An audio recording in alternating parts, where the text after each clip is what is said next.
pragmatisme. Nous avons assisté à des CRD spéciaux qui ont duré presque toute la journée. Vous avez été pragmatique avec le cadre d'intervention que vous aviez dès le début. Essayez de mettre en place. Je n'insisterai pas parce qu'il y a deux centres d'intérêt, selon moi, c'est les niveaux pilotage et stratégie, cohérence avec les cadres de référence, ODD, PSE et la cohérence opérationnelle. Je n'insisterai pas sur ce dernier aspect parce que ça a été abordé par Madame la coordonnatrice. Il faut aussi noter une chose, c'est que ce n'est que le début de mise en place d'un cadre d'échange et de partage. Ensemble, nous allons dérouler d'autres étapes, en tout cas aussi bien du point de vue de la réflexion et stratégique, c'est la pertinence des domaines d'intervention, du mode opératoire et aussi sur le suivi de la mise en œuvre. En termes de cohérence et stratégie, vous rappelez que on n'a pas voulu insister sur le PDS, on a donné les grands enseignements. On va être cohérent vis-à-vis d'abord de nos engagements avec la partie italienne, c'est deux programmes différents. On capitalise, on modélise les bonnes pratiques, mais on passe à l'échelle. Dans ce passage à l'échelle, il est vrai qu'on ne peut pas faire une présentation de ce qui est prévu par le PADES sans faire référence aux grands résultats du PIDES. Mais on aura l'occasion de vous revenir en profondeur. Il y avait une revue à mes parcours, il y avait un grand forum, vous vous rappelez, à la Chambre de commerce, avec toutes les parties prenantes. Où on a débattu, ce sont les bénéficiaires eux-mêmes qui ont pris la parole pour dire leur perception du point de vue.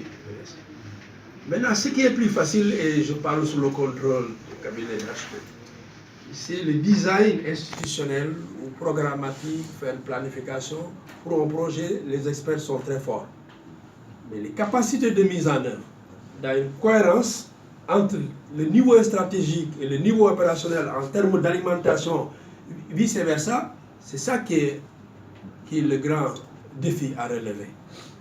Et quand on parle de PIDES, un élément de souvenir, c'était l'INPS, Initiative nationale pour la protection sociale des groupes. Vous vous rappelez, on a fait des CRD spéciaux dans toutes les régions. On a tenu des réunions à l'Assemblée, au Sénat à l'époque, avec les bailleurs, avec la presse.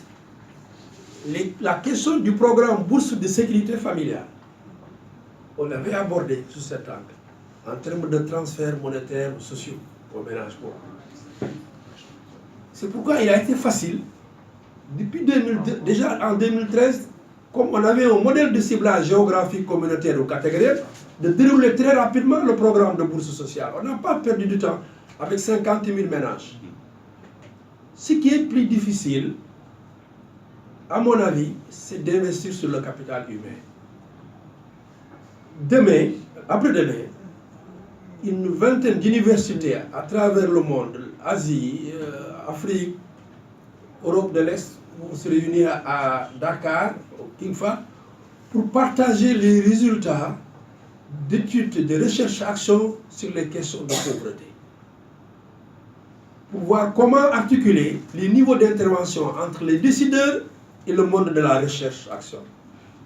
Parce que nous autres, je ne parle pas d'experts, techniciens entre guillemets, ou gestionnaires de projets et programmes, on a tendance à être dans une dynamique, est-ce qu'une préoccupation quasi obsessionnelle d'atteinte de résultats, de performance, d'indicateurs, de cibles, etc. Mais sans se préoccuper des dynamiques socio-économiques locales. Et c'est l'occasion de tirer profit des expériences réalisées, soit financées par la coopération italienne ou allemande ou d'autres, en Asie, en Amérique latine, etc. Et aussi voir où se situe l'intérêt des populations. Donc c'est ça en fait, nous faisons.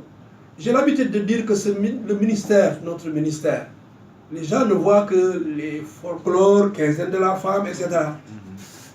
Je dis, celui qui a la chance de maîtriser ce département et de considérer que c'est un projet de société, c'est une vision d'un développement centré sur l'être humain, je pense qu'il aura réglé 70% de nos questions de développement. Comment articuler, être au carrefour entre l'économie et le social, dans une perspective d'autonomisation socio-économique des ménages, des familles. Et l'intérêt de ce programme PADES, qu'on n'avait pas dans l'INPS, parce que l'INPS, on ne pouvait pas aller cibler les ménages directement. On ciblait les grands groupements, les groupes. Mais vous savez, les groupes, l'approche développement communautaire est biaisée avec le temps. Les grands groupes, c'est ce que vous voyez, les grands sacs, les grandes dames qui sont dans les stades, qui reçoivent des ressources. Et c'est une minorité qui capte ces ressources. Ça ne descend pas sur les populations, au niveau des populations.